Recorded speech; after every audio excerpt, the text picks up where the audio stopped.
তেলাপোকার দুধ দিয়ে সকালের নাস্তা, বিষয়টি ভেবে নিশ্চয়ই গা গুলিয়ে উঠল।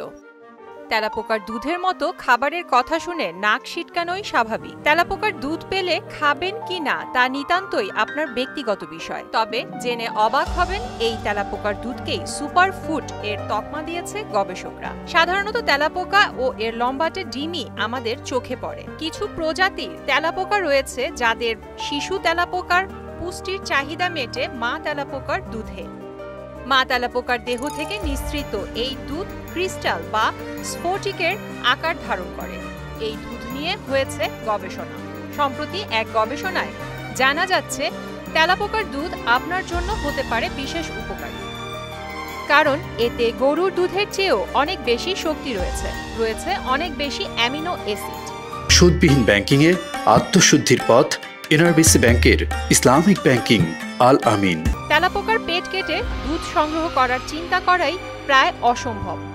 গবেষণা প্রতিবেদনে বলা হয়, দুধ হিসেবে একে বেছে নেয়ার জঘন্য মনে হওয়াটাই স্বাভাবিক। তবে পিল বা অন্য কোনো উপায়ে এই দুধ খাওয়াকে উৎসাহিত করেছেন তারা।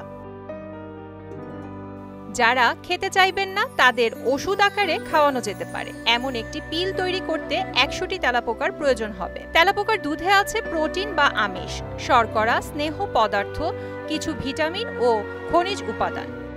এই দুধে যে আমিষ আছে তাতে মানুষের জন্য অত্যাবশ্যকীয় সবকটা অ্যামিনো অ্যাসিড পাওয়া যায়, অর্থাৎ এটা প্রথম শ্রেণীর আমিষ। মানবদেহের জন্য উপকারী ফ্যাটি অ্যাসিড আছে এতে। এসব বিবেচনা করে কেউ কেউ একে সুপারফুড হিসেবে নিতে পারেন। তেলাপোকার দুধের ভালো দিক হলো এতে ল্যাকটোজ নেই। গবাদি পশুর দুধে থাকা ল্যাকটোজ যাদের সয় না, অর্থাৎ যাদের ল্যাকটোজ ইনটলারেন্স আছে, তাদের জন্য তেলাপোকার দুধ ভালো বিকল্প হতে পারে বলে জানাচ্ছেন বিজ্ঞানীরা।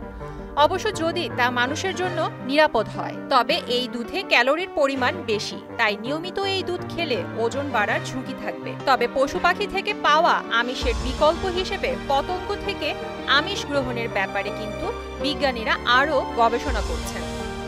অর্থাৎ তেলাপোকাই একমাত্র পতঙ্গ নয় যাকে পুষ্টির জন্য হত্যা করার কথা ভাবা হয়েছে। বিষয়টি নিয়ে বিতর্ক চলতেই পারে। আর সবচেয়ে বড় ব্যাপার হলো, মানুষের জন্য এই দুধ নিরাপদ কি না সেটিই এখনো নিশ্চিত হতে পারেননি বিজ্ঞানীরা। প্রিয়াঙ্কা নিতু, মোহনা ডিজিটাল।